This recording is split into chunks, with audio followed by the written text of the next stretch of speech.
Good afternoon, everyone. We're going to get started. We have a few more folks coming in, but we'd like to get us started on our conversation today. So good afternoon and welcome to the Aspen Institute and our conversation this afternoon about big ideas for job creation. I'm Joyce Klein, and I'm with the Economic Opportunities Program here at the Institute. And EOP's work here supports policies, strategies, and programs that make economic opportunity more accessible to folks who are struggling to connect to our today's economy and the changing economy in which we find ourselves today. And our work at EOP, we focus on a range of strategies that include workforce and skill development, it includes access to capital and credit, and it also includes micro-enterprise development. And I lead our work here on micro-enterprise development through a program we call FIELD. So jobs are obviously a primary way that folks connect to our economy, and so the topic of today's dialogue is central to our work here at the Economic Opportunities Program. And although our economy is in recovery from the Great Recession, I think we're all too aware that we've not yet recovered many of the jobs that we lost during the recession.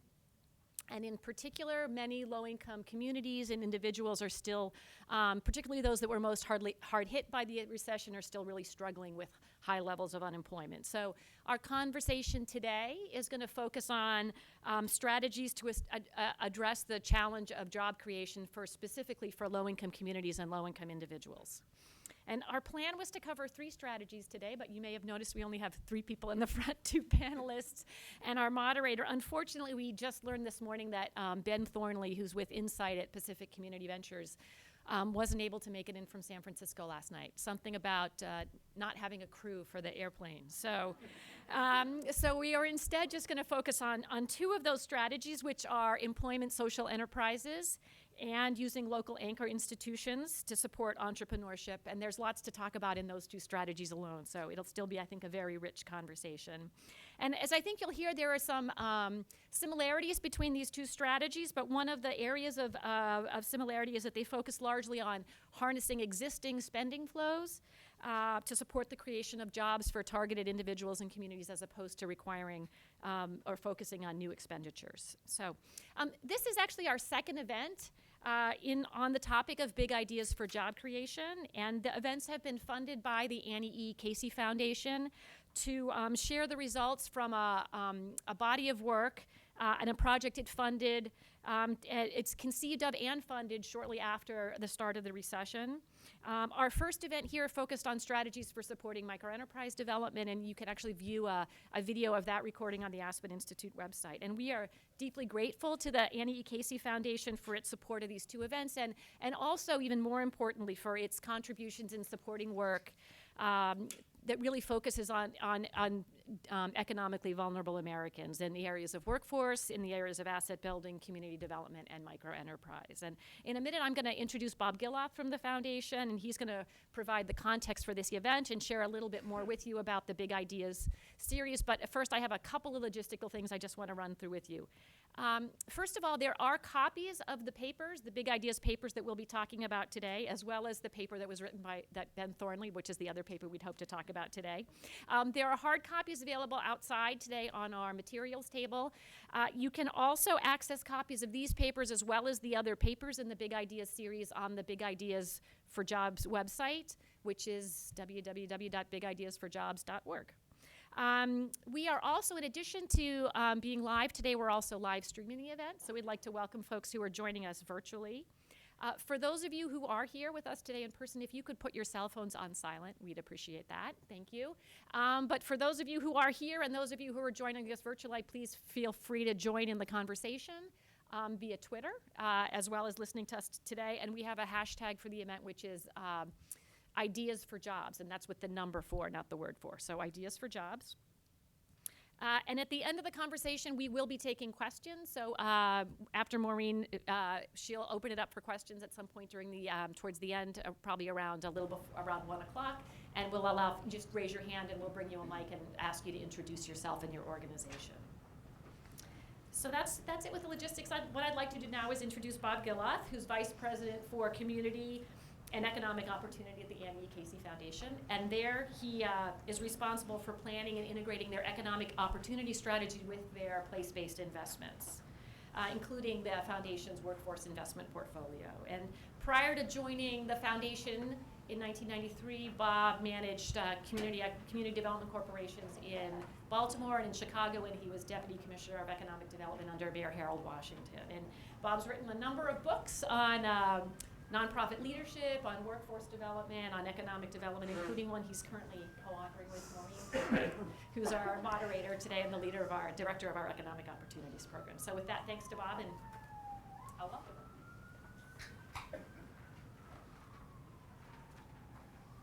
Thanks, Joyce. Good afternoon. I should say Maureen and I are actually at that stage of producing a book that it's sort of the obsessing last few months. It's when you can take your eye off the ball, and that's when all the mistakes, all the weeds, everything wrong crop up. So we're trying to remain vigilant. So good afternoon. I first just want to thank Aspen for this discussion and the first meeting a couple months ago, and also the panelists and Aspen staff and Casey's staff who helped put this together. These sessions always take a lot of work to do it right, and Aspen really is expert in this. What I want to do is say a few words about the background for this project and today. Joyce hit on some of it. As you may know, Casey is a kids foundation, and our take on investing in better futures for kids has always been about investing in strong families. And for us, whatever those families look like, they do better when they have access to good jobs and careers, work supports, opportunities for asset building, and supportive communities. And so that's kind of how we invest. We believe without that context, child-specific investments can't do as much as they can in the context of families who are really kids' first and longest advocates. Now, over the last few years, achieving those good jobs and careers has even been tougher, particularly for low-income families and communities, with the recession, with some of the policy changes that are still happening around us. And in terms of the way the labor market is changing, every time we come out of one of these recessions, we have more jobs that don't pay as well. And that really falls on the set of families, young parents that we're interested in. So this really galvanized us a couple of years ago kind of on a search process. We call it Big Ideas for Job Creation, and it sounds like something a foundation would name what it's doing. So I apologize for the over-ambition of that, but that's what we're doing. And our idea was to really, we did this in conjunction with Professor Karen Chappell out at Berkeley. She's in the City and Regional Planning Department. And we were interested in really helping to reinvent something that, at least in my experience, had been lost for a couple decades, and that is a real attention to local and state job creation with a real eye toward those jobs not only being pretty good jobs, but also being jobs that were accessed by low and moderate income families. Sometimes we took for granted the economy was chugging along. We couldn't connect people to the job shortages that were there, and we took our eye off that local job creation, or we put all our stock in the federal investments in the economy. Now, that's all important, but I think many folks have realized after the recession that we really needed a vibrant local and state job creation effort in addition to federal investments and so on, and broadly the private sector work. So that's kind of what motivated us to really search for ideas that were bubbling up and relevant from below. We wanted investments that were policy relevant, that had some opportunity for scale, and that put front and center that these jobs would be more accessible to low-income, low-wage workers. In other words, there wasn't an attenuated, long theory of change or trickle-down process by which at some point a low-income family might get a job. We actually want to move that up to the forefront. So that's kind of what we did. We have about 15, 20 papers. There's a few more in process. Of course, when you're searching for ideas, you say we want local and state, and then you get back a lot of federal ideas. So we've kind of gone through that. Now, some of those federal ideas have a local and state component. They're good. There are some good ideas, and as Joyce has said, there's full papers and sort of policy write-ups on that website. We have a few more that still have to get up. This will be the second meeting over the last 6 months. We held a larger meeting about a year ago, and I think we're still trying to figure out what next on this. Now, before we get into the panel, I should admit, we set out for big ideas, new ideas, scalable ideas, and in some ways what we came back with was good old ideas that hadn't really been, a lot of good ideas that we hadn't really acted on in a serious enough way. And because of that, some of those ideas remain smaller. So I think, let me just say that, I think we recognized that we had already some good ideas in the hopper, but we needed to take them more seriously with investment and policy. But at the same time, we were surprised and a bit disappointed that we didn't see a lot of brand new ideas that kind of knocked our socks off. And we haven't quite digested that troubling kind of question, because this is an issue that's going to stick with us for a long time.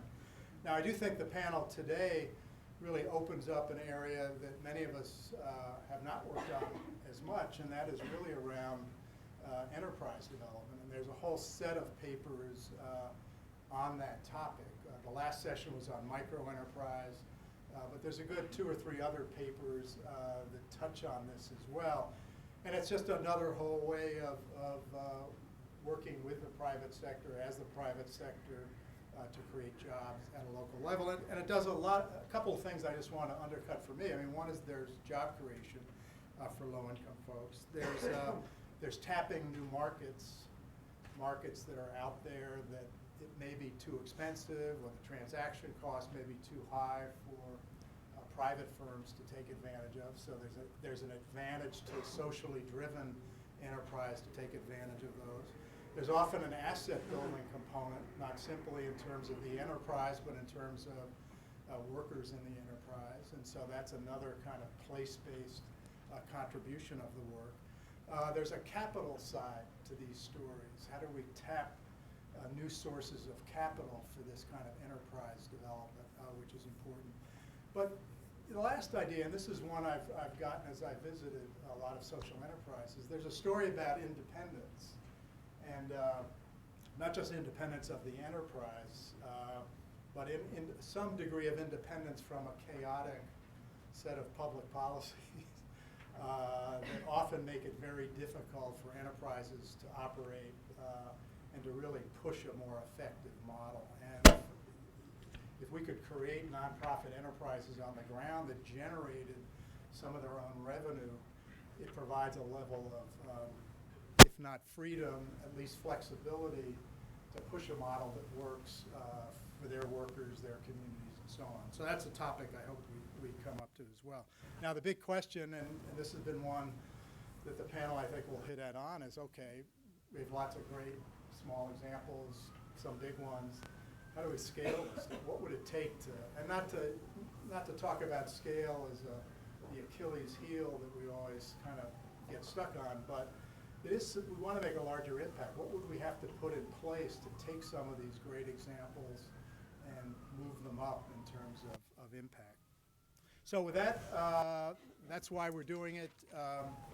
Any ideas, any better big ideas, or better small ideas, or good old ideas with more than slip me a piece of paper and we'll figure out what to do on them. It's a search that really needs to keep going on, and I think we're reinventing with others kind of a local practice of inventing work and jobs.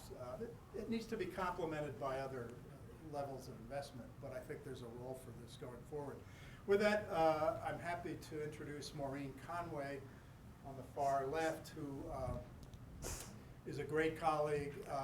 Maureen is Executive Director of the Economic Opportunity Program at Aspen and Director of the Workforce Strategy Initiative. She's a terrific researcher and policy person, but also has a real attention to what this all means for practitioners on the ground. And I think that's why it's so good to have this kind of discussion at Aspen, where that value really is embodied. So I look forward to the discussion, and thank you. Great. Thanks, Bob.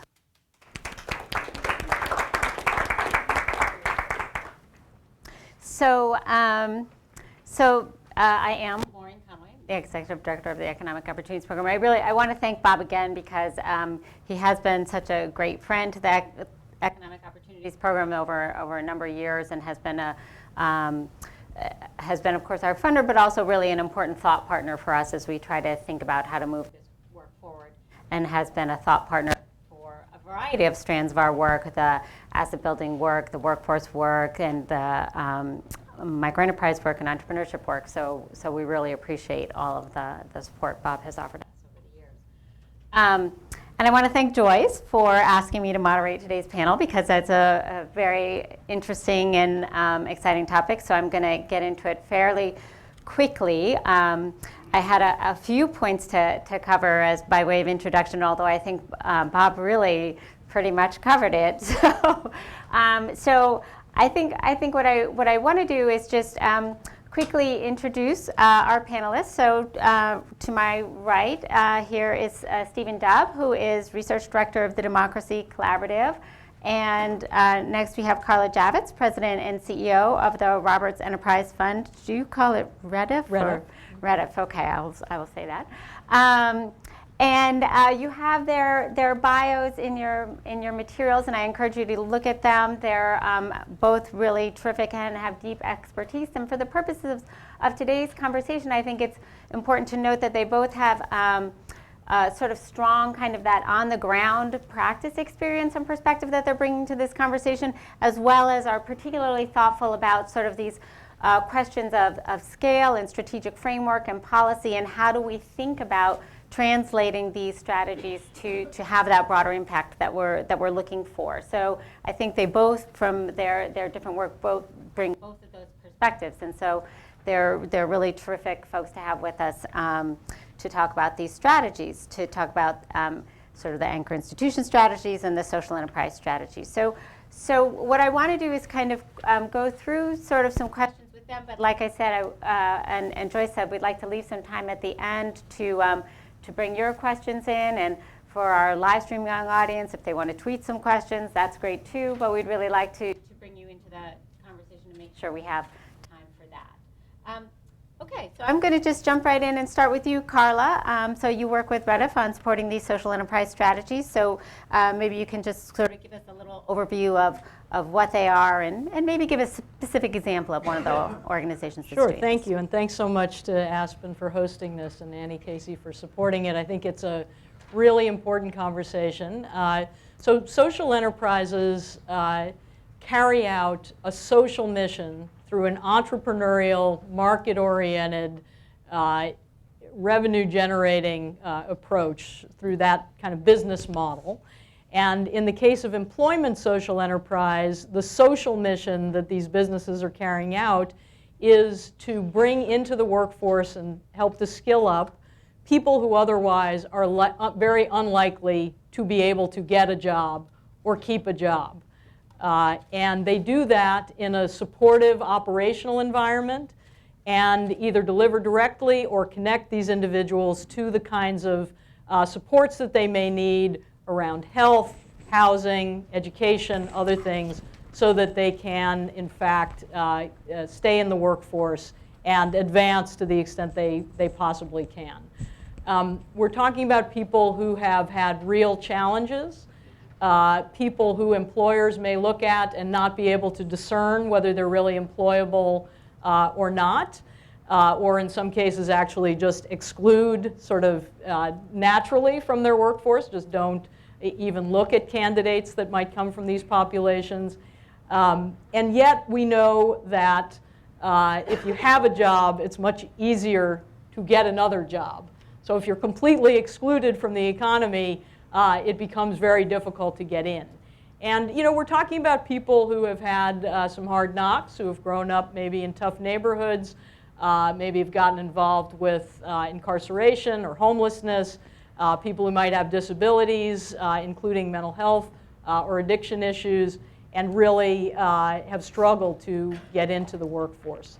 The nonprofits primarily that run these businesses do it in a whole array of different areas, from property services like pest control or landscaping, to electronic waste recycling, to food businesses, to construction, to light maintenance, things like that. So there's a wide array of companies, but all of them are characterized by trying to provide a very supportive environment on the job, a real job, and connection or direct delivery of the kinds of health and social supports and other things that people may need.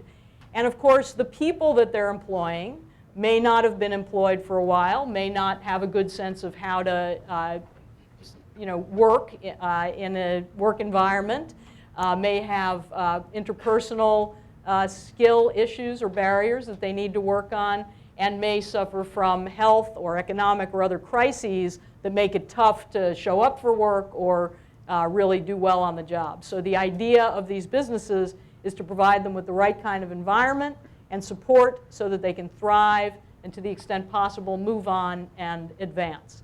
A nice example is an organization in San Francisco called New Door Ventures. They work with young people, young adults, who may have been involved with the incarceration system, might have been involved with foster care, could have had, gotten involved with gangs, other things like that. And they run a bike repair and sales shop called Pedal Revolution. They run a screen printing business called Ashbury Images. And they also provide support and services, bringing together the community of young people that they serve. And they have an internship program with private sector companies that allows people to then get jobs more in the private sector. Interestingly, they've been able to grow through commercial business that they've been able to access. For example, Safeway purchases screen printing services from them, or Toys R Us had to get their Black Friday t-shirts printed somewhere, so they printed it with Ashbury Images. And they also have a market in some of the larger nonprofits in the country, like Habitat for Humanity and others, that purchase this kind of screen printing from them. So they've helped hundreds of people, young people, get jobs, get that work experience, and then move on into the private sector. So I think it's a good example. And overall, the results of this obviously are reductions in recidivism to incarceration and homelessness, increases in income and wages, and just people who feel more dignity and pride, are better connected to their communities, and are better members of their families and their community, and really feel like they can contribute. Great, thank you, thank you. So Steve, the strategy you're working on in the Democracy Collaborative in terms of engaging anchor institutions in the process of building their communities and generating jobs, maybe you could just describe that for us, sort of give us the overview, and then a specific example too. That would be really helpful. Sure. So first of all, I guess I should define what an anchor institution is. Maybe that's a familiar term. I don't know. In the foreword of a book that I co-authored, Charles Ruthheiser, a colleague of Bob's over there, said, he interviewed, when he was doing his field work, he interviewed folks in the community, and asked them about, what is it like being near an anchor institution? And the community member looks at him sort of puzzled and then goes, oh, I guess that's right. Anchor is something that falls on your head. So,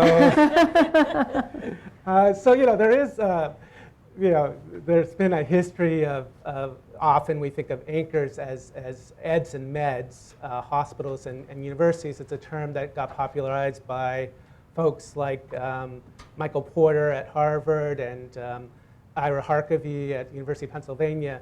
But it's any kind of nonprofit or public institution that is based in place and cannot easily move. So it includes things like museums, city and local, county governments, et cetera.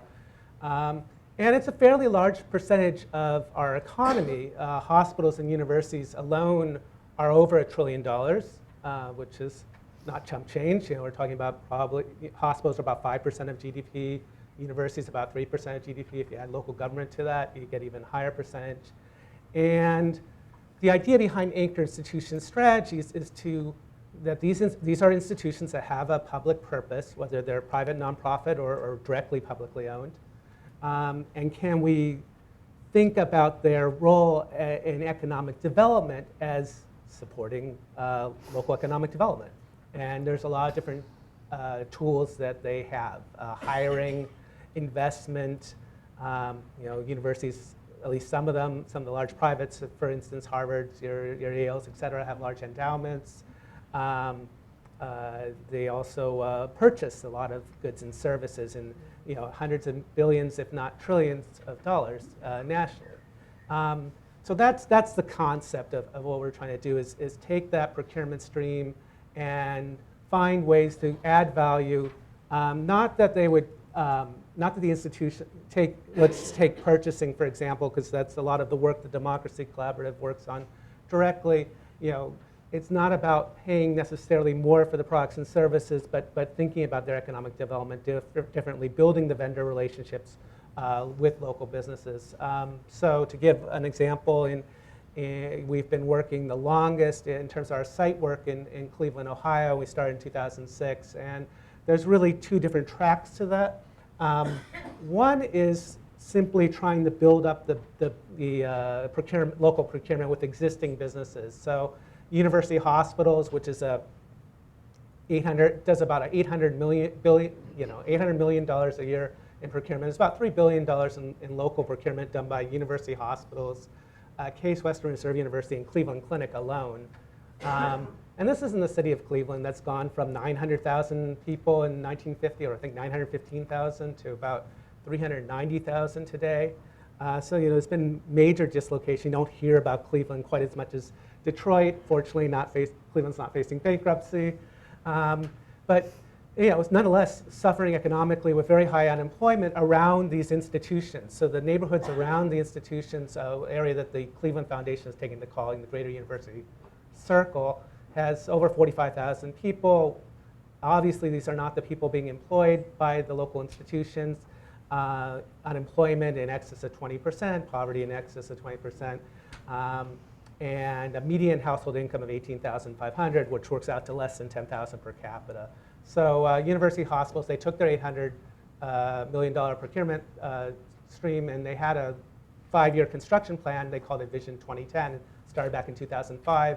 And they set specific targets for business with local enterprise, minority businesses, and female businesses. And through an intentional effort, they were able to establish vendor relationships with 110 businesses that they hadn't had relationships before. And about 30 of those became regular suppliers. So they actually permanently changed their supply chain, not just for the construction project, but ongoing. So that obviously has tremendous job implications. And in fact, during the Great Recession, pretty much the only construction that was going on in the city of Cleveland was through these anchors. And so that was a very important piece of keeping the Great Recession in Cleveland from being even worse than it was. A second piece that we're involved in even more directly is a project called the Evergreen Cooperatives. These are social enterprises that are structured as worker cooperatives to be a little bit more technical, multi-stakeholder cooperatives. So they're for-profit businesses, 80% owned by employees who are recruited from the local neighborhoods, 20% owned by a nonprofit that has the responsibility of reinvesting. And these are mid-sized businesses. They average about 25 to 40 employees per business. We have 3 businesses up and running. A business called Evergreen Cooperative Laundry, which is a green laundry that uses 1/4 as much water per pound of laundry as a conventional laundry. And it's in a LEED Silver facility. We have Evergreen Energy Solutions, which is a solar installation company. And it's also doing LED lighting installation, which saves, has the potential to save hospitals not only on their electricity costs, but also reduces the need to air condition operating rooms because it emits less heat. And the most recent business we started in 2013 is called Green City Growers. It's a 3¼ acre greenhouse with about the capacity to grow 3 million head of lettuce and 300,000 pounds of herbs. The point is that all of these businesses are interlinked. A percentage of the profits go back to develop new businesses, while the majority of the profits go to the employee owners. So they're providing living wage jobs in those neighborhoods while building assets and ownership. And they're meeting the supply chain needs of the institutions. Not exclusively, but you're using the anchors as initial customers to build up new businesses and businesses that didn't exist before. So the Green City Growers more than doubles local lettuce production capacity for Northeast Ohio. So we're not taking business away from local businesses, rather we're creating industries that didn't exist before. So that's where you can be creative with this strategy. Great, great, thank you.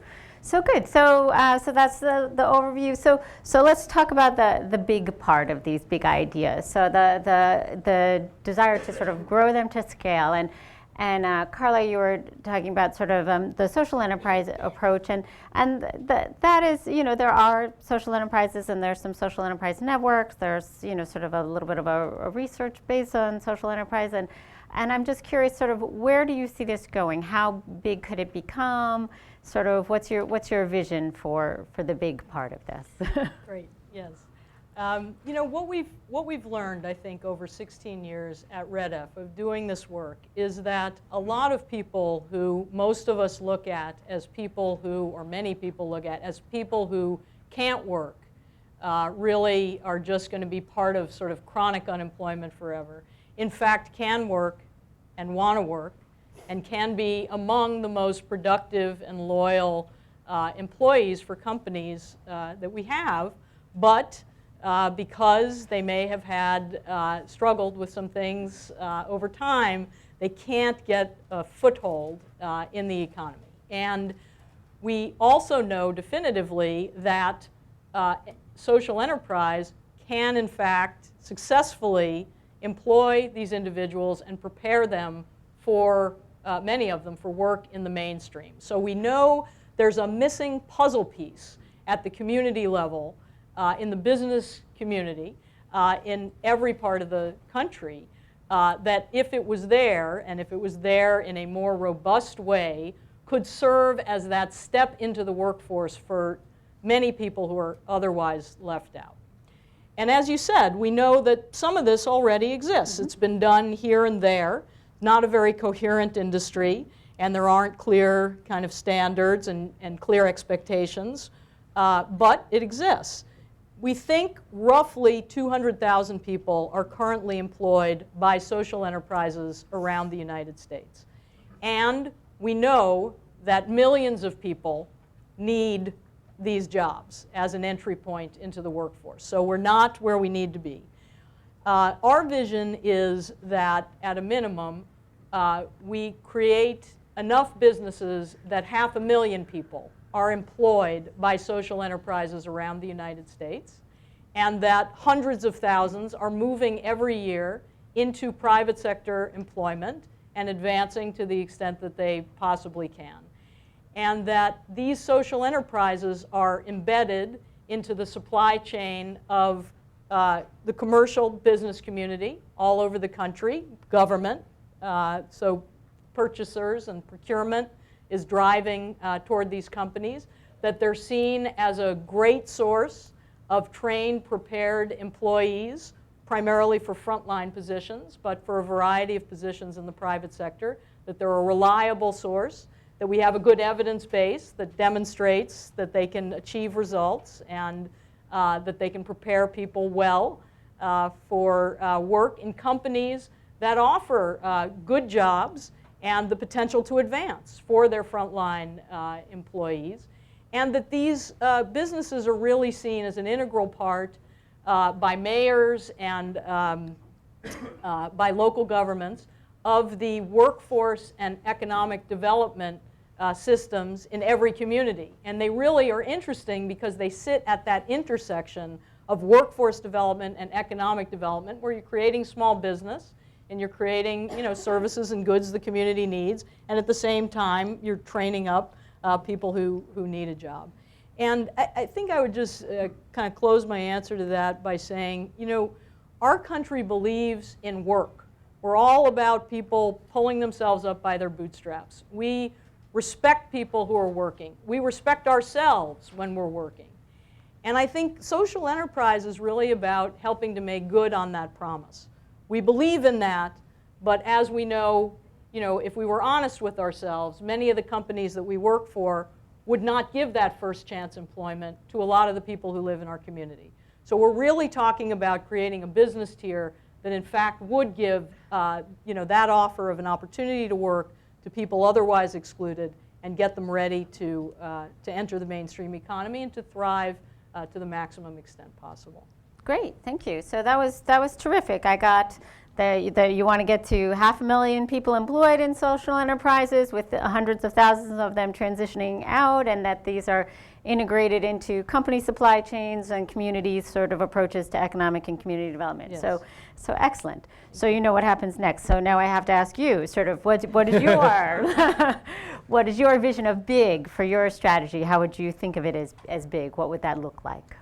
Yeah, I don't know if I have numerical targets in the same way, but I mean, definitely of the scale that Carla was talking about. But, I think big is, so, I mean, first of all, I think it's important to recognize that we have a big problem that we're trying to address in the United States. So part of it's jobs, and part of it is wealth and income inequality. So, when I was growing up as a kid in the 70s,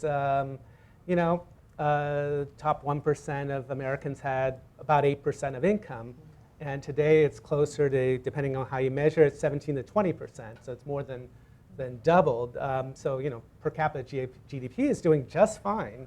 But wages actually are pretty much the same as they were 40 years ago. So that's pretty stunning if you think about it. And so part of what you're trying to do is create a value creation chain that will benefit those of low and moderate incomes, in part by creating opportunities for ownership by folks of low and moderate income.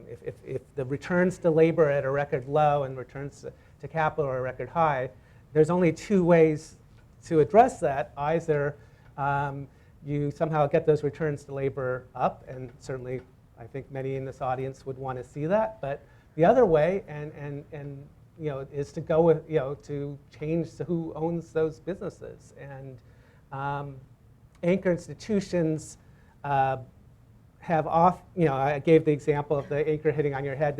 They've often been at loggerheads with communities, even though their interests are with, it requires a strong community to have a strong anchor institution.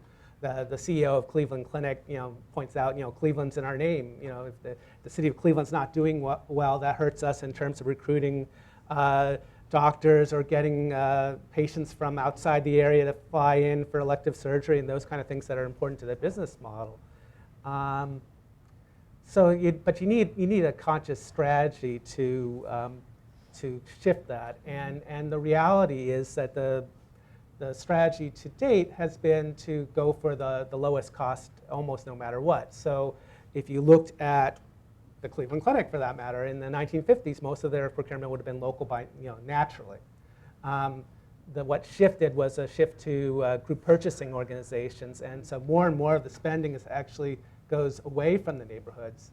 We're starting to see the limitations of that strategy, but scale would really be where the model is to look for those opportunities and create the, look at the supply chains, systemically of these institutions, which, do have $1 trillion worth of purchasing collectively, and where there are opportunities to support local business development, do so. And I think if that happened, you would, in fact, create, hundreds of thousands of jobs in low-income communities and begin to shift some of those numbers.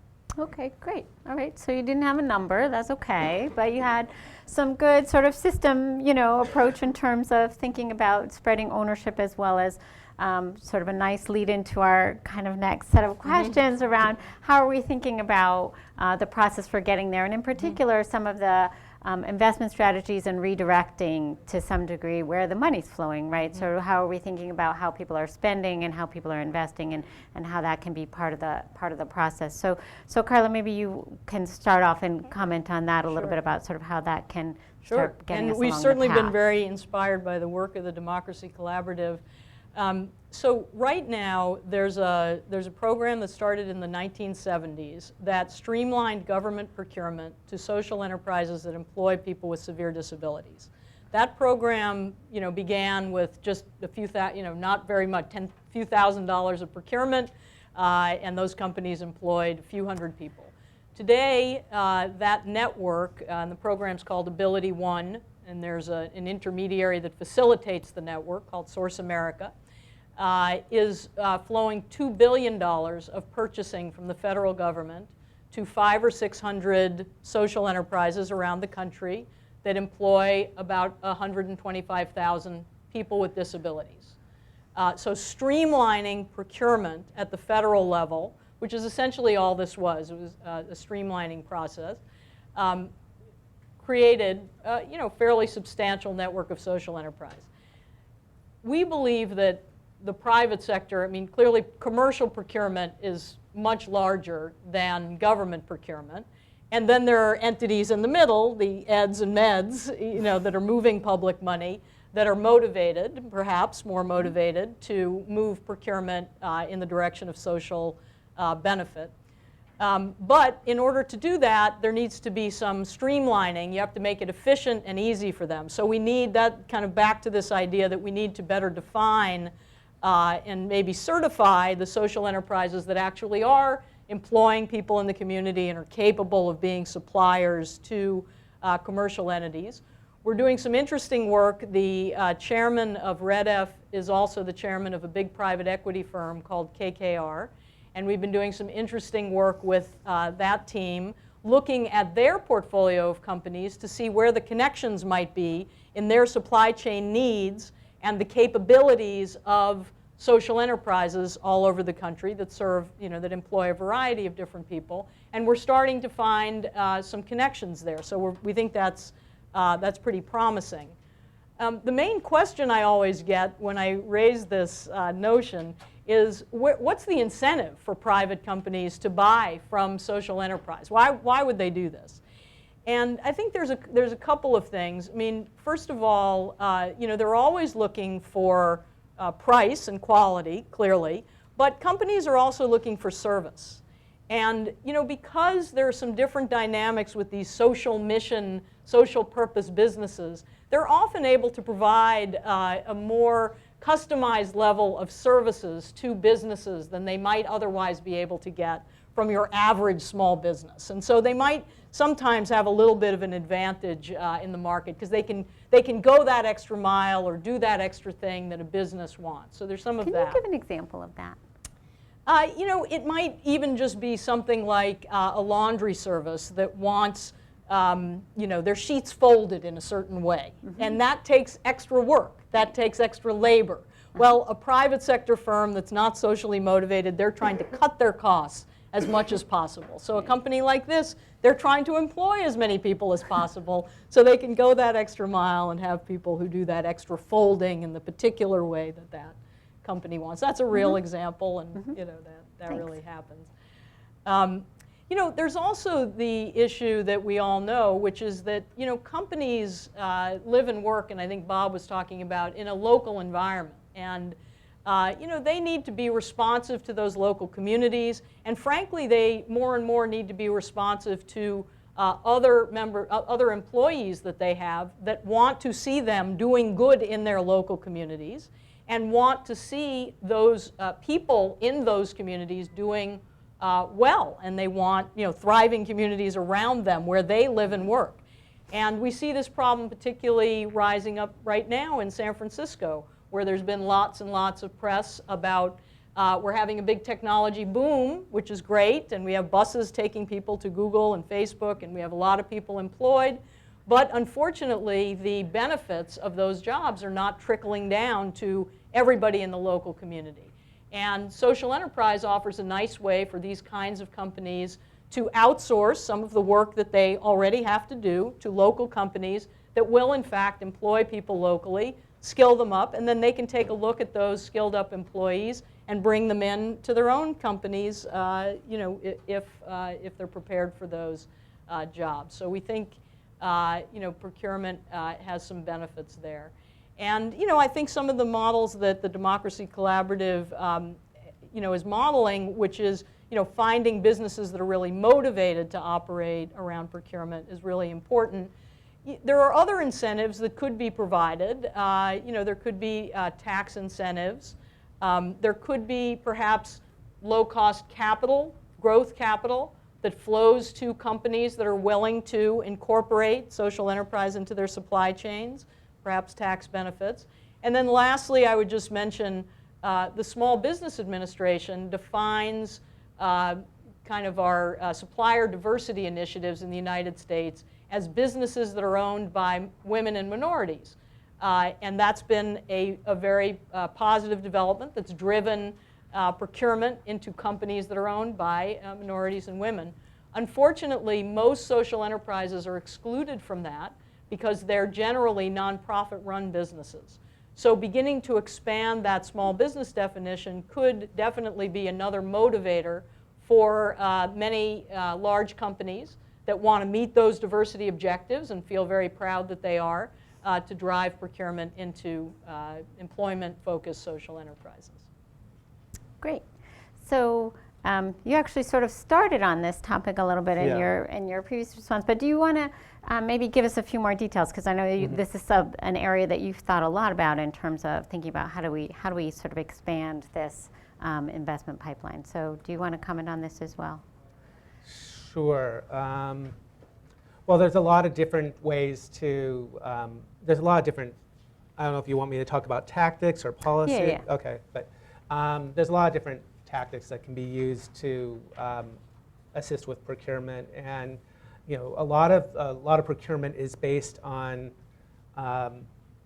relationships. So simple things like the sort of the mythology is that the anchor institution or the corporate buyer is always getting the best price. The reality is that they often know the people they're buying from, and they have an established relationship.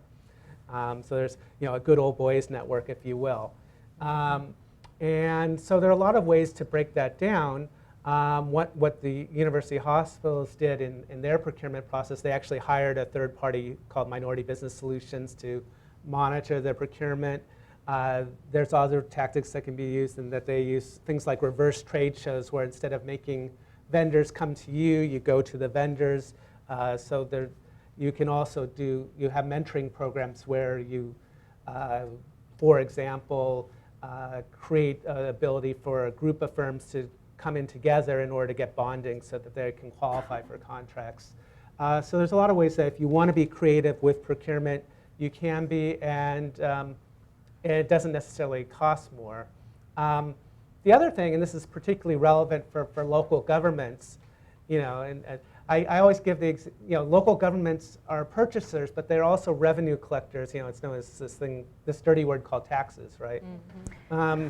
And it's really bad accounting if you're saving 1 or 2%, but you would have collected 3% in taxes to give it to the non-local firm that's charging 1 or 2% less. You're net off worse off.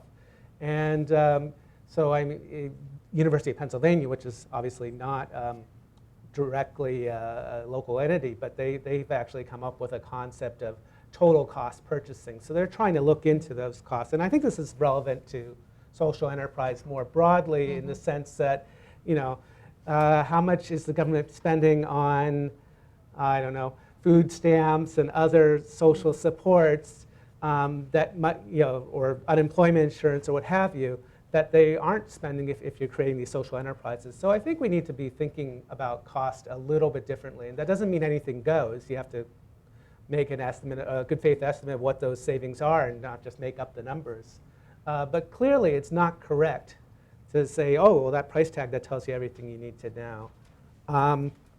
One other thing I thought I'd comment on, because Carla just mentioned it, you wanted examples of enterprises.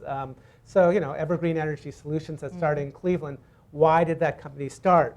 It started because the Cleveland Clinic, which is a $4.5 billion a year business with about $1.5 billion in procurement, but it's a nonprofit, so it doesn't benefit from the energy tax credits that, because they don't have a tax liability as a nonprofit, right? They were looking for a way to diversify their energy inputs and wanted to use more renewable power, but felt stymied by the lack of the ability to claim the tax credits. So they actually came to the Evergreen Business Development team and said, could you guys put together a for-profit worker-owned business that can claim the credit and then pass on some of the savings to us, which was what was done. So I mean, that's an example of how a local business that's attuned to that market can create value in a way that it'd be hard to imagine that conversation happening with a national enterprise. I suppose it could, but the fact that they're present in Cleveland, that they're having those regular discussions, and that there's a whole business development process made that business far more likely to occur than it would have otherwise been. Yeah, great. And I think it's interesting that you sort of mentioned this cost perspective sort of in terms of thinking about savings and government expenditures and thinking about a sourcing cost. I think that also can imply in investing. And Carla, in your paper, you talk about impact bonds, social impact bonds, and that sort of mode of investing. And I was wondering if you wanted to sort of, talk about this idea kind of from the investing perspective. Sure. I think that there's always a need for growth capital for any kind of business. And these are particular kinds of complicated businesses that have a double bottom line. Around sort of this new idea around pay for success or social impact bonds, that's sort of a new kind of investing. The basic idea is that the private sector is putting capital in upfront, taking a risk on a preventive program and putting up enough capital that that program can really demonstrate results that the government is interested in, and in the best case, reducing costs on the public sector side so that government is willing to then repay those investors if you can actually demonstrate that you can reduce their costs. And in the field of social enterprise, we think this is especially promising around a particular population, which is people that have been incarcerated. Because clearly, particularly in California, but all over the country, we have just skyrocketing rates of recidivism to prison. I mean, they're as high as 70% of the people who get out go back in. And many of them do that because they don't have a job. They can't get a job when they get out. And there are some very promising programs. We work with one called the Center for Employment Opportunities that has a very good evaluation that's been done by a very reputable firm that shows that by providing jobs in a supportive environment and support, they can reduce, and they have reduced recidivism to jail, prison, and new crime. We've helped them expand to California, and we think there's an opportunity out there. California's prison system is really under a lot of pressure right now, as many of you have probably been reading in the paper, and needs to shrink. And so we think there's a real opportunity there to capitalize the growth of that program so that they can employ more people, demonstrate definitively. In this case, most of the money's being held by local government, that they can reduce recidivism and reduce those costs and then have the public sector repay them. I think more broadly we were going to get into some questions around sort of building capacity and technical assistance, so I'll just kind of roll into that. Just to say, because I think there's a relationship between the two, what we're talking about is growth capital for some very complicated businesses that fall along a continuum. Some of them are more socially oriented. They're just trying to help people who have big problems just take a first step. Those people may come into a job, go out, need a lot of support, all the way to social enterprises that are more about people who have gotten pretty well prepared for a job, but they just can't get that private sector job, so they need a decent job in a social enterprise for a while until they can move into the private sector. There's a whole continuum from those focused more deeply on the social side to those that are really trying to have economic viability.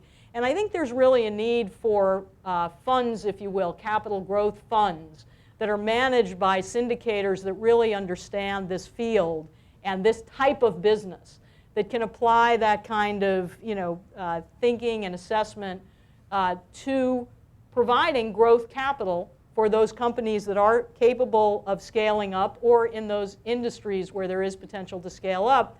And there are right now a number of these businesses that have slowly grown over the years and have learned through trial and error what's worked, that are right now out on the market looking for capital. And it's not that easy to find because their business models are a little complicated. They don't look like a typical social service program or workforce development program, and they don't look like a typical business or small business. And so I think there's really a need for impact investors, philanthropy, to begin to capitalize a fund or a number of funds that could be used for growth capital in conjunction with the kind of technical assistance and sort of capacity building support that some of these entities need. Great, thank you. And similarly, it's a somewhat complicated endeavor to work with these anchor institutions and think about how they're investing and think about the kinds of work that you're doing. But you have developed some tools, I understand, to work on this. And maybe you can talk about sort of just building capacity to engage anchor institutions in this work as well, and what's needed there. Sure. So we have developed some tools and are in the process of developing more. So one publication we had recently was something called the Anchor Dashboard, which actually provides sort of a framework, also supported by NEKC, so thank you. But looks at 12 categories of economic development, education, health, and trying to define what we take this concept of trying to popularize this notion that there's actually an anchor mission that's part of what these institutions are supposed to do. And there's actually some public policy that backs that. I don't know if we'll get to that, but there's, the Affordable Care Act actually requires now a nonprofit hospital in order to maintain its nonprofit status, it actually has to do a community health needs assessment and say, these are the problems we see in the community, and we're going to do something about at least some of them. And economic poverty happens to be the leading cause of poor health outcomes, much more so than even access to health care. So the ability so hospitals have now potentially a policy incentive, an economic incentive to do more of this work. So that's one tool, is having a framework, a dashboard that can communicate progress on a set of indicators, and that's one place that we're working. I think we're also in the process, I wouldn't say we're fully there, of developing worker education materials and systematizing this holding company structure that we've used for Evergreen, and starting to get used in other cities like Atlanta, and even here in the Metro Washington, D.C. area are in the process of developing a holding company that can be a nonprofit that has for-profit subsidiaries that are worker-owned in their majority and that reinvests. And as you don't have to reinvent the wheel in terms of setting up that structure, and then I think there's a real potential for scalability on this. Really quickly, since I didn't mention when we talked about scale, in the largest employee-owned cooperative network in the world is in Mondragon, Spain, in the Basque Country. And it started with a Catholic priest and 5 worker owners back in 1956. And today it's $20 billion in annual sales and over 80,000 employee owners. So this stuff really does have scale potential. It took 60 years. It has its problems. They just had one business fail. So it's not a guaranteed recipe for success in all cases.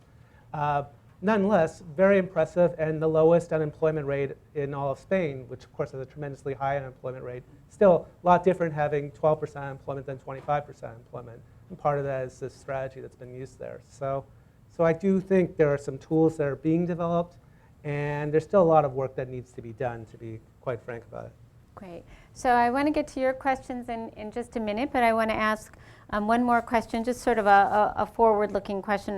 We have been talking about our sort of big ideas, and I did ask that question about scale and sort of the sort of nuts and bolts of how to get there and that sort of thing. So as you kind of look ahead, what are the big opportunities you see for sort of moving this field of work forward, and what are the real challenges? I was hoping you both could address that question. So Carla, I'll just start with you.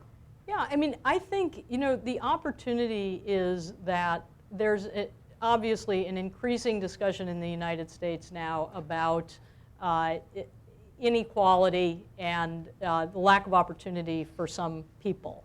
And I think the big opportunity for us is to better define in the public mind that there is a solution that is much more efficient and has better results, perhaps, than some of the things we've done in the past that's very business-oriented and that really cuts across the things that we're talking about here today. Businesses that have a social purpose, which is to really engage in the workforce people who otherwise are left out.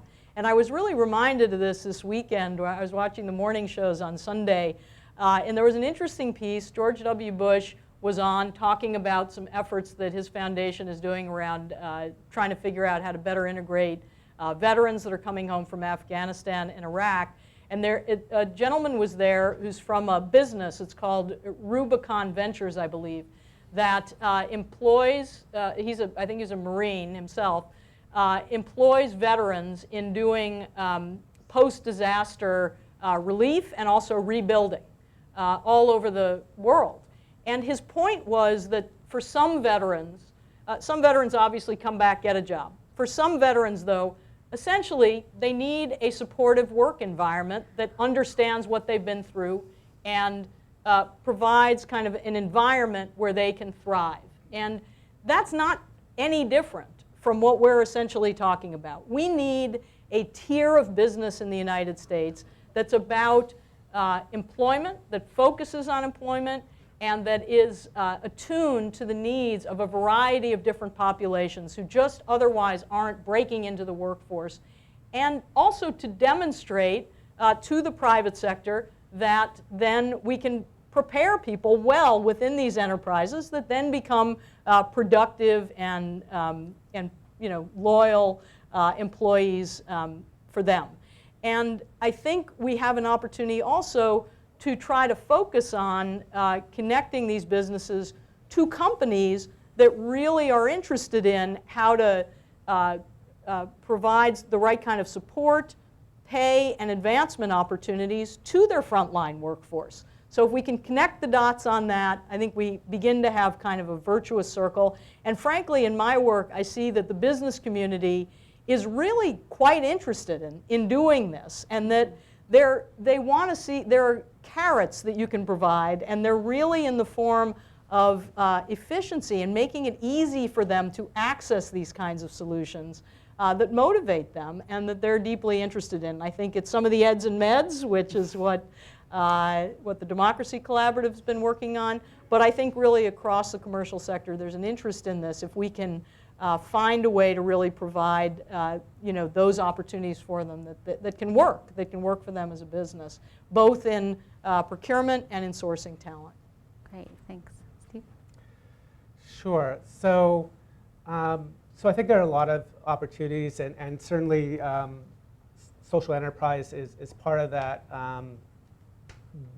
We've talked a lot here about anchor institutions, but actually if you go to community-wealth.org, which is our website, you'll find information on social enterprises and a whole range of institutions. And institutions that didn't exist decades ago. So 4 decades ago, there were practically nobody working at employee stock ownership plan companies.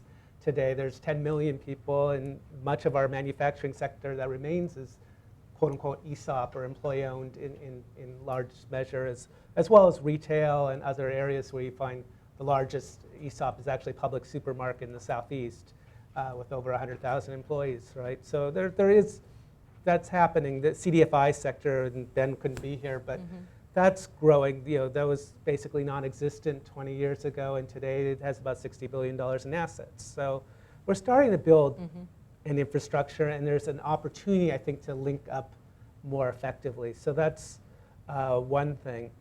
I think with the anchors, the opportunities are obvious, and so are the challenges. The opportunities, we've in some ways centralized production in such a manner that's actually not business efficient. So that if you have a Hurricane Sandy or Katrina or something like that that disrupts your supply chain, you're out of luck. And if you're a hospital where lives are at stake, that's not a good situation to be in. So there is a need for stronger local supply chains just from a business perspective. And with the likely rise in cost of energy in the long term, even with the short-term dip right now because of natural gas, the long-term trends are obviously opposite of that. Michael Porter and others have pointed out that transportation costs are going to become a greater constraint. You're going to need more local supply chains. So this can be business efficient. The challenge is really, in many ways, I think, in our thinking. We've so, the fiduciary duty, for example, with anchor institutions is to serve the public. It is not to maximize profit. It just isn't. If you're a nonprofit, you're not trying to maximize profit. Nonetheless, if you look at the boards of trustees of those nonprofits, they're mainly headed by business executives. So of course their mindset is to maximize profit, even though that's actually in some ways counter to the institutional interests that they're trustees for. So I think there's a real important cultural shift that needs to happen, both at the trustee level and then certainly in the trenches, if you will, at the purchasing level. It's just not how we train people to think. And so we solved a lot of problems by creating these group purchasing organizations that over-centralized and then have these long supply chains that can easily be disrupted. You could go too far in the other direction for sure, but I think there's a lot of room to go that isn't too far, that's actually recalibrating. Great, thank you. I could continue on, but I do want to get a chance to get questions from other folks in the room, so I want to offer a chance now. Yes. Hi, my name's Tanya Pope. I work for an organization called Enterprise, and we are a small business accelerator. We have a curriculum that we offer to small businesses across the country. We're in 35 cities. We've had about 2,100 businesses that have taken our curriculum. This is my first month working for Enterprise. Prior to this, I worked at Columbia University as their the sourcer of their construction businesses for their new campus expansion. And I've thought about this anchor institution topic a lot. I feel like there's a real point of leverage that's being missed. And that is that a lot of anchors are large and growing, and they need more real estate and land to expand. And they have to get approval to do that through legislatures and the ULURP process. And luckily for us, some legislators are starting to say, well, wait a minute, you have to make a commitment to the community that you're in to be able to do this. But they don't know exactly what to ask for. And I think that is a specific point at which we can say, okay, here's what we really want you to do, and let me show you how we want to measure those impacts. I see it with Columbia. They have the $6 billion expansion that they're doing. NYU is doing a large expansion. VCU is probably one of the largest landowners in Richmond now and growing. So I really think that's a point of leverage where you can insert this conversation and get some good givebacks that are specific. And I just wanted to know what you thought about that. Okay. Well, I agree. That's a simple answer. I'll give if you go to community-wealth.org/indicators, you can see what our dashboard indicators are. It's a published paper, but at the same time, it's really a first draft. We're hoping over time to actually develop cohorts of institutions that would pilot these measures, refine them, so forth. But really, at the point you're trying to make, it's critical. So I don't feel like we have I would not represent what we have as a finished product. But what we did do is interview 75 leaders, including university presidents, including community leaders, so the whole gamut, including hospital leaders. And there is a fair amount of consensus over maybe not what the indicators in each category should be, but at least what the broad categories of a community engaged institution were. So we didn't make up these categories. They came from the field. And so I feel like we're at least starting to have that conversation, and I certainly hope it broadens and deepens.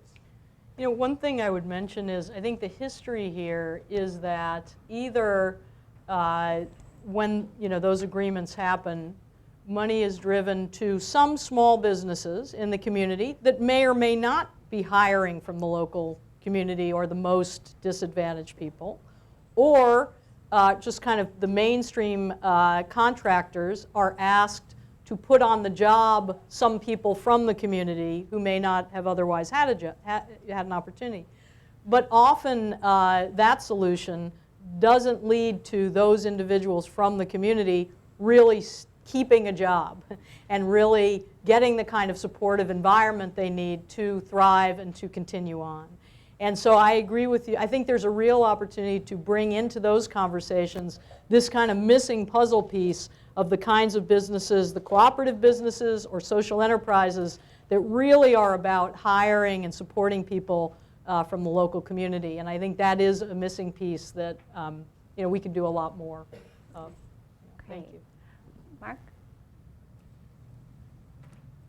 Hi, Mark Popovich from the Hitachi Foundation. Carla, question for you. One just minor point I wanted to clarify is your goal of 500,000 people working in social enterprises of these sorts. Did you put a time frame on that?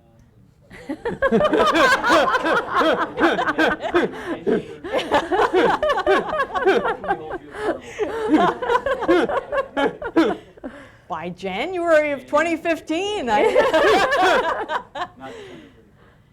I wouldn't. I mean, I wouldn't put a specific time frame on it. I mean, I think it could take a number of years, but I don't think it has to be an eternity either. I mean, I think it really depends on whether or not we can mobilize the capital and the procurement, frankly, to make this happen. I think there's some capability now that we didn't used to have on the ground to deliver, and it's entirely conceivable to do this in a matter of years, not decades. So the second part of the question, this may be in your paper. I didn't know that there was a paper, so I haven't looked at it. You can just tell me to look there.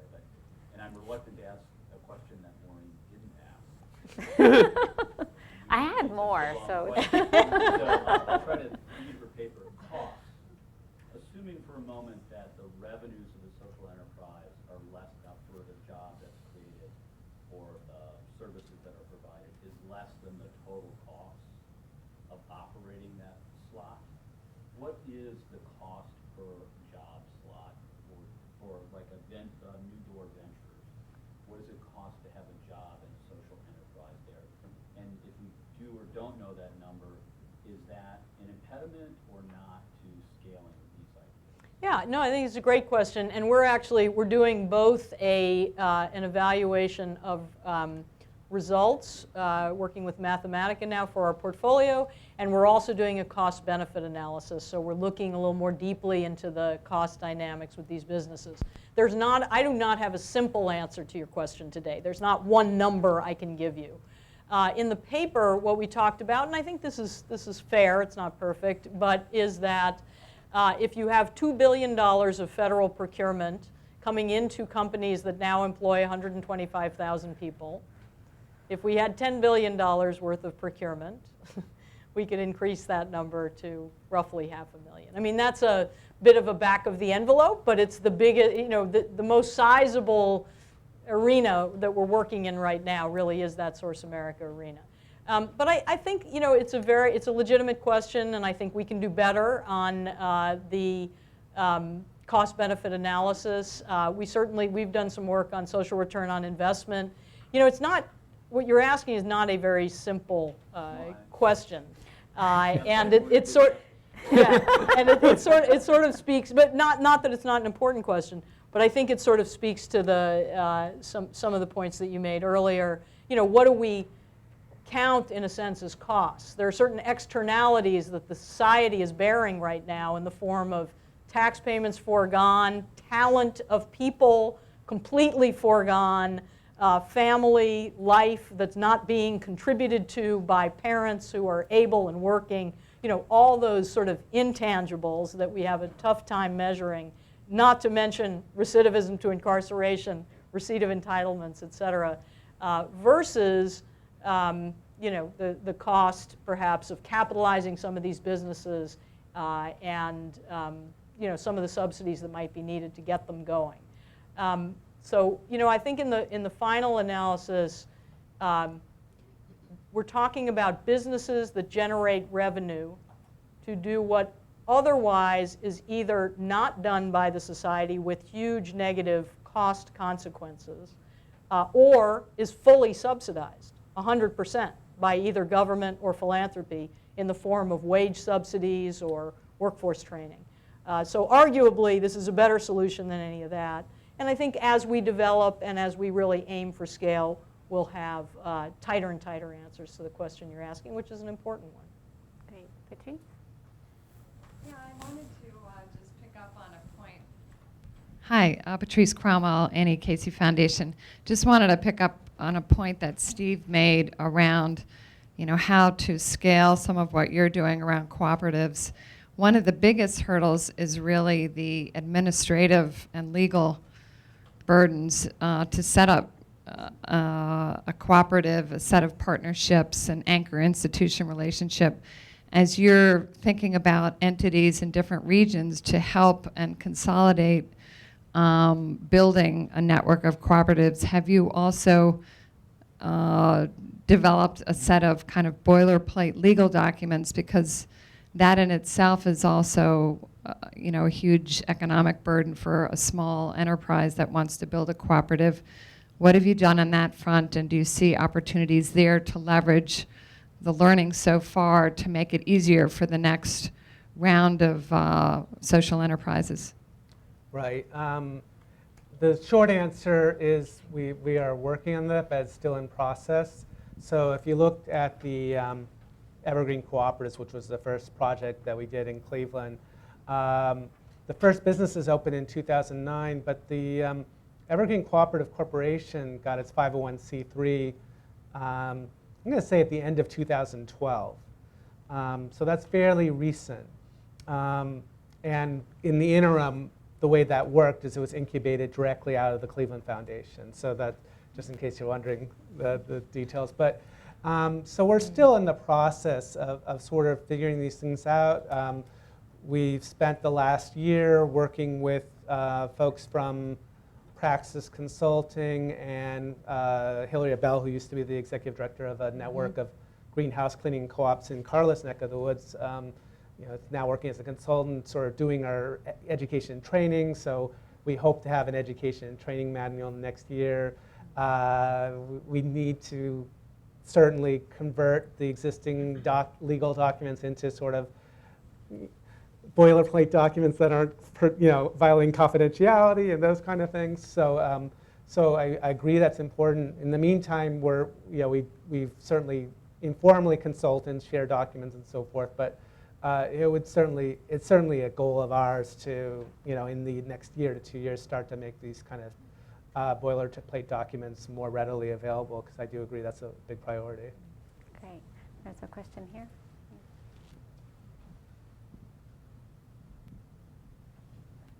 Hi, I'm Alicia Rubel, and I'm here from 40 Plus of Washington. I'm a member of, and 40 Plus has been around for 60 years in this area. It helps unemployed professionals over 40 find jobs. And so I wonder if you could speak to how social enterprises can benefit the long-term unemployed and older workers.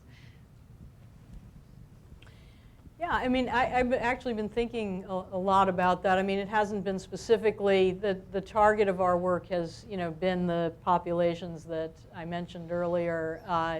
But I've certainly been thinking a lot about that in terms of the long-term unemployed. And I think, honestly, as I understand it, and I'm not an expert in that area, I think that the age of the people who have become long-term unemployed, as well as the fact that they're unemployed, so it's difficult for them to get a job. They have a longer and longer gap in their work record. And so employers are sort of biased against that. They see a long gap in your work record and they don't want to hire you. And frankly, that is exactly the same issue that many of the people that we're dealing with who might have worked at one point in their life, but then you know what, they've been homeless for 10 years. Yeah. So there's a huge gap in their employment history, as well as perhaps some other challenges. So again, I think in terms of this kind of big tent issue, if you will, I think there's a need in our society for a different tier of business, whose business is the employment of people who are having a tough time getting in, so that people of all kinds can have a job, which is a much stronger platform for getting another job. I think we all know that. If you have a job, it's easier to get a job. And I think that's obviously a big problem that's facing people who are long-term unemployed. So there's not an easy solution to that, but I do think this type of double bottom line business, whose social mission is to create employment, is a very important part of the economy. And I think the business community can contribute to that, again, through their supply chain, and frankly, outsource the risk to some extent of getting people employed and skilling them up.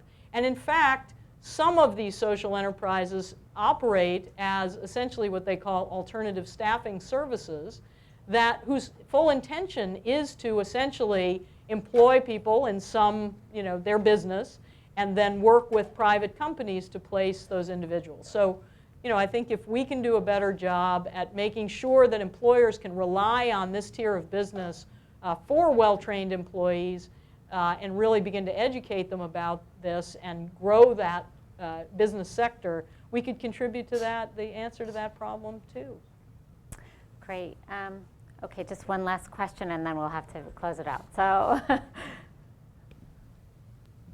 Thanks. Hi, I'm Lisa Gans with City First Enterprises, and we've been working with Steve, and we're actually in the process of setting up worker-owned businesses here in DC to work with anchor institutions. And so there's a question for both of you about some of the strategies. I know, Steve, you were talking a little bit about the disruption that needs to happen with some of these established supply chains and relationships, and whether you've had some strategies for disruption that have been more effective than others, and how it's possible to help these businesses break into these lines.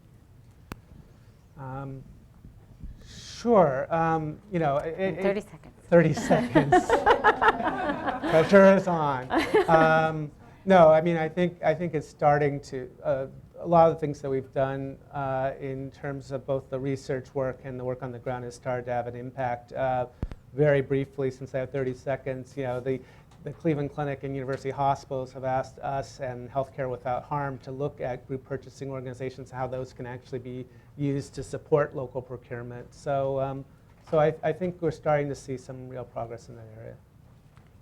I think, streamlining, I mean, obviously, on the carrot, the efficiency, make it easy. One belly button to push. We know where to go to find these companies with minority and women-owned business. We have entities that facilitate that engagement.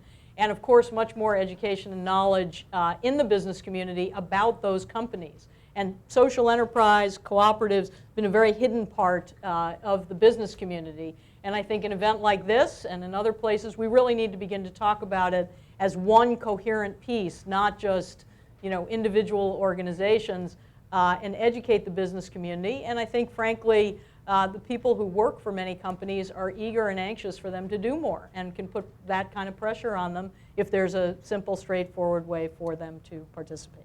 Great. Well, I want to thank you both so much, and I encourage everybody to take a look at their papers. They're really great. So thanks. And I'll turn it over to Joyce to close things out. Yes, so thank you for this really rich conversation, and to Carla and Steve for really highlighting and putting a spotlight on a set of strategies that I think aren't that well known sort of in the broader population. So it's great to be able to shed a light to those. So thank you for being here, and to Maureen for moderating, and to Bob and his colleagues from the Annie E. Casey Foundation for their support for this program. Just a couple things to remind you of. For more on these strategies, you can see the papers on the Big Ideas for Jobs website, as well as Bob said, the set of other strategies. And the other piece, and there will also be a recorded version of this event posted on the Aspen website hopefully later today or early tomorrow, so please feel free to share that. Let others know about it if they're interested in this topic so we can spread the word even further. The other thing I wanted to share is that EOP has been hosting a set of conversations more broadly about jobs and job quality as part of a series we're doing called Working in America. And you can also see recordings of those events on our Aspen website, and also sign up there for emails to get emails about our future events, which we hope will join. I think we may do another one in April. Okay, so so tune in and you can be part of those as well. So thank you again for joining us today, and have a great afternoon.